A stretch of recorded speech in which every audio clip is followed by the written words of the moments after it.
Hi friends, welcome back to my channel. ಇವತ್ತಿನ ವಿಡಿಯೋದಲ್ಲಿ ಮಾವಿನ ಹಣ್ಣಿನ ಹೋಳಿಗೆನ ಯಾವ ರೀತಿ ಮಾಡೋದು ಅಂತ ತಿಳಿಸ್ಕೊಡ್ತಾ ಇದ್ದೀನಿ. ಹಾಗೆ ಯಾರೆಲ್ಲ ನನ್ನ ಚಾನಲ್ನ ಸಬ್ಸ್ಕ್ರೈಬ್ ಮಾಡದೆ ನೋಡ್ತಿದ್ದೀರಾ, ಪ್ಲೀಸ್ ಸಬ್ಸ್ಕ್ರೈಬ್ ಮಾಡಿಕೊಂಡು ಸಪೋರ್ಟ್ ಮಾಡಿ. ಹಾಗೆ ಪಕ್ಕದಲ್ಲಿರುವಂಥ ಬೆಲ್ ಐಕನ್ನ ಕ್ಲಿಕ್ ಮಾಡೋಕ್ಕೆ ಮರಿಬೇಡಿ. ಹಾಗೆ ನನ್ನ ಯೂಟ್ಯೂಬ್ ಬಯೋದಲ್ಲಿ ಇನ್ಸ್ಟಾ ಹಾಗೂ ಫೇಸ್ಬುಕ್ ಲಿಂಕನ್ನು ಕೂಡ ಅಪ್ಲೋಡ್ ಮಾಡಿದ್ದೀನಿ. ಇಂಟ್ರೆಸ್ಟ್ ಇದ್ದರೆ ಅದರಲ್ಲೂ ಕೂಡ ಫಾಲೋ ಮಾಡ್ಬೋದು. ಹಾಗಾದರೆ ವಿಡಿಯೋನ ಸ್ಟಾರ್ಟ್ ಮಾಡೋಣ ಬನ್ನಿ.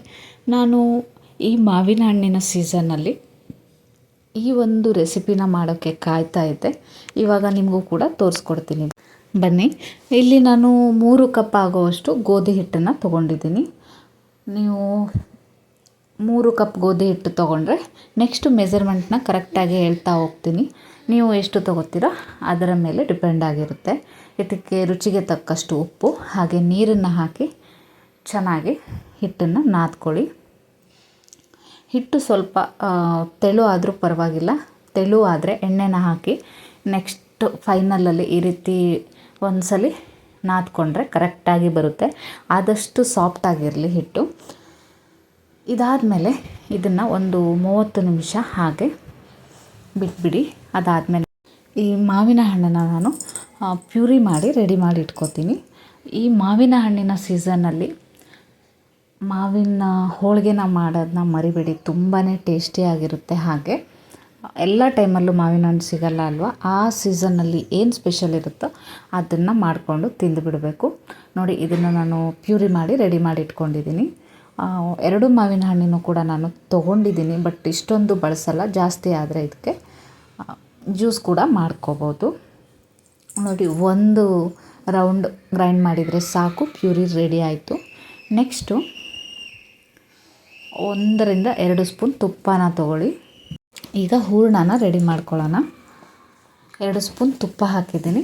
ನೋಡಿ, ಅದೇ ಕಪ್ಪಲ್ಲಿ 1/4 ಕಪ್ ಆಗುವಷ್ಟು ಚಿರೋಟಿ ರವಾನ 2 ರಿಂದ 3 ನಿಮಿಷ ಫ್ರೈ ಮಾಡ್ಕೊತಾ ಇದ್ದೀನಿ. ಅದಕ್ಕೆ 4 ರಿಂದ 5 ಏಲಕ್ಕಿನ ಚೆನ್ನಾಗಿ ಪುಡಿ ಮಾಡಿ ಸೇರಿಸ್ಕೊಳ್ಳಿ. ಅದಾದಮೇಲೆ ತೆಂಗಿನ ತುರಿ. ನೆಕ್ಸ್ಟು ತೆಂಗಿನ ತುರಿ ಸೇಮ್ 1/4 ಕಪ್ ಆಗುವಷ್ಟು ತೊಗೊಳ್ಳಿ. ಸಕ್ಕರೆನ ನಾನು ಇಲ್ಲಿ 1/4 ಕಪ್ ಆಗುವಷ್ಟು ತೊಗೊಂಡಿದ್ದೀನಿ. ನಿಮಗೆ ಎಷ್ಟು ಸ್ವೀಟ್ ಬೇಕೋ ಅಷ್ಟನ್ನು ನೋಡಿ ಸೇರಿಸ್ಕೊಳ್ಳಿ. ನಾನು ಸ್ವಲ್ಪ ಸ್ವೀಟ್ ಜಾಸ್ತಿನೇ ಇರಲಿ ಅಂತ 1/4 ಕಪ್ಪಷ್ಟು ಸಕ್ಕರೆ ತೊಗೊಂಡಿದ್ದೀನಿ. ಅದಾದಮೇಲೆ ಮಾವಿನ ಹಣ್ಣಿನ ಪ್ಯೂರಿ ಮಾಡಿಟ್ಕೊಂಡಿದ್ದೀರಲ್ಲ, ಅದನ್ನು ಎಲ್ಲನೂ 2 ನಿಮಿಷ ತೆಂಗಿನ ತುರಿ ಸಕ್ಕರೆ ಎಲ್ಲ ಹಾಕಿದ ಮೇಲೆ 2 ನಿಮಿಷ ಹುರಿದು, ಅದಾದಮೇಲೆ ಪ್ಯೂರಿನ ಸೇರಿಸಿ ಚೆನ್ನಾಗಿ ಈ ರೀತಿ ಮಿಕ್ಸ್ ಮಾಡ್ಕೊಳ್ಳಿ. ಇದನ್ನು ಎಷ್ಟೊತ್ತು ಮಿಕ್ಸ್ ಮಾಡ್ತಾ ಇರಬೇಕು ಅಂದರೆ, ಒಂದು ಹೂರಣ ಫುಲ್ಲು ನೀವು ಯಾವ ಪಾತ್ರೆಯಲ್ಲಿ ಮಾಡ್ತಾ ಇದ್ದೀರಲ್ಲ ಈ ರೀತಿ ಫುಲ್ ಬಿಟ್ಕೋಬೇಕು. ಎಲ್ಲೂ ಅಂಟಂಟಾಗಿರಬಾರ್ದು. ಈ ರೀತಿ ಎಲ್ಲ ಬಿಟ್ಕೋತಾ ಬರುತ್ತೆ. ಅಲ್ಲಿ ತನಕನೂ ಚೆನ್ನಾಗಿ ಫ್ರೈ ಮಾಡ್ಕೊಳ್ಳಿ. ಈ ರೀತಿ ಉಂಡೆ ರೆಡಿ ಆಗಬೇಕು.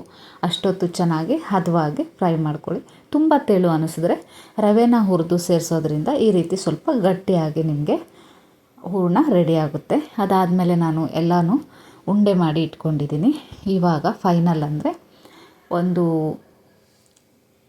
ಉಂಡೆ ಗಾತ್ರದ್ದು ಹಿಟ್ಟನ್ನು ತಗೊಂಡು ಅದರಲ್ಲಿ ಈ ಹೂರಣನ ಸೇರಿಸಿ ಚೆನ್ನಾಗಿ ನಿಮಗೆ ಎಷ್ಟು ತೆಳು ಬೇಕೋ ಅಷ್ಟು ತೆಳಿಯಾಗಿ ಹೋಳಿಗೆನ ರೆಡಿ ಮಾಡ್ಕೊಳ್ಳಿ. ಹೋಳಿಗೆ ತುಂಬ ಸಾಫ್ಟ್ ಆಗಬೇಕು ಅಂದರೆ ಸ್ವಲ್ಪ ದಪ್ಪನೇ ಇರಲಿ, ಇಲ್ಲಾಂದರೆ ತೆಳ್ಳಗೆ ಬೇಕು ಅಂದರೆ ತೆಳ್ಳಗೆನೂ ಕೂಡ ನೀವು ಮಾಡ್ಕೋಬೋದು.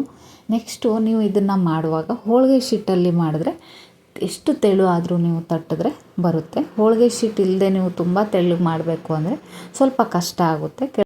ನಾನು ಇಲ್ಲಿ ಶೀಟಲ್ಲಿ ಮಾಡಿರೋದ್ರಿಂದ ತೆಳ್ಳಗೆ ಹೋಳಿಗೆನ ತಟ್ಟಿದ್ದೀನಿ. ಅದಾದಮೇಲೆ ಬಿಸಿ ಬಿಸಿ ಕಾದಿರೋ ಹೆಂಚಿಗೆ ಹಾಕಿ ಚೆನ್ನಾಗಿ 2 ಸೈಡ್ ಲೋ ಫ್ಲೇಮಲ್ಲಿ ಫ್ರೈ ಮಾಡ್ಕೊಳ್ಳಿ. ನಿಮಗೆ ಯಾವ ಹದ ಬೇಕು, ತುಂಬ ಸಾಫ್ಟ್ ಬೇಕು ಅಂದರೆ ಸ್ವಲ್ಪ ಕಡಿಮೆನೇ ಫ್ರೈ ಮಾಡ್ಕೊಳ್ಳಿ. ನೋಡಿದ್ರಲ್ಲ, ಈ ಸೀಸನ್ನಲ್ಲಿ ಈ ವಿಡಿಯೋ ಯಾರ್ಯಾರು ನೋಡ್ತಿದ್ದೀರಾ ಯಾರೂ ಮಿಸ್ ಮಾಡಬೇಡಿ, ತುಂಬ ಚೆನ್ನಾಗಿ ಬರುತ್ತೆ. ಇವತ್ತೇ ಈ ರೆಸಿಪಿನ ಟ್ರೈ ಮಾಡಿ ನೋಡಿ, ಯಾವ ರೀತಿ ಬಂತು ಅಂತ ಕಮೆಂಟ್ ಮಾಡೋದನ್ನ ಮರಿಬೇಡಿ. ಜಾಸ್ತಿ ಏನು ಟೈಮ್ ಹಿಡಿಯಲ್ಲ, ಬೇಗನೆ ಆಗುತ್ತೆ. ಹೋಳಿಗೆ ಅಂದ ತಕ್ಷಣ ತುಂಬ ಟೈಮು ಅನ್ಕೋತೀರಾ, ಇಲ್ಲ, ಇದು ಬೇಗನೆ ಆಗುವಂಥ ಒಂದು ಹೋಳಿಗೆ ರೆಸಿಪಿ ಅಂತಲೇ ಹೇಳ್ಬೋದು.